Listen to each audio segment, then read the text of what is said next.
பெண்களை தெய்வ தொண்டுக்கு அர்ப்பணிக்கிற வழக்கம் காரணமா 10-12 வயசுலயே பொட்டு கட்டுற சடங்கு மூலமா கோவில்ல இருக்கிற தெய்வத்துக்கு பல பெண்கள் மனைவியாக்கப்பட்டாங்க. இவங்களுக்கு பரதநாட்டியம், தமிழிசை, கல்வி மாதிரியான பல உயர்ந்த கலைகள் சொல்லிக் கொடுக்கப்பட்டுச்சு. இந்த பெண்கள் தேவர் அடியார் என்ற உயர்ந்த அந்தஸ்தோட சமூகத்துல புனிதத்தன்மையோடவும் சுமங்கலிகளாவும் நடத்தப்பட்ட காலம் ஒண்ணு இருந்துச்சு. ஆனா எப்ப கோவில் நிர்வாகம் நேரடியா ஊர் தலைவருடைய கட்டுப்பாட்டுக்குள்ள வந்துச்சோ அப்போலேந்து இந்த தேவர் அடியார்கள் அவங்களுடைய அன்றாட வாழ்க்கைக்கு இந்த ஊர் தலைவர்களையே நம்பி இருக்க வேண்டிய நிலை ஏற்பட்டுச்சு. அப்போதான் அவங்க பாலியல் சுரண்டலுக்கு ஆளானாங்க.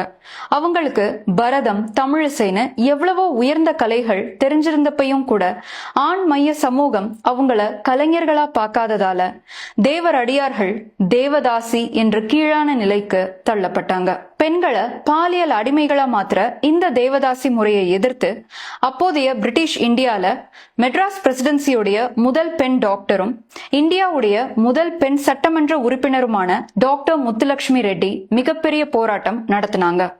அவங்களுடைய தொடர் போராட்டங்கள் மற்றும் முன்னெடுப்புகள் காரணமா தேவதாசி ஒழிப்பு சட்டம் கொண்டு வரப்பட்டுச்சு.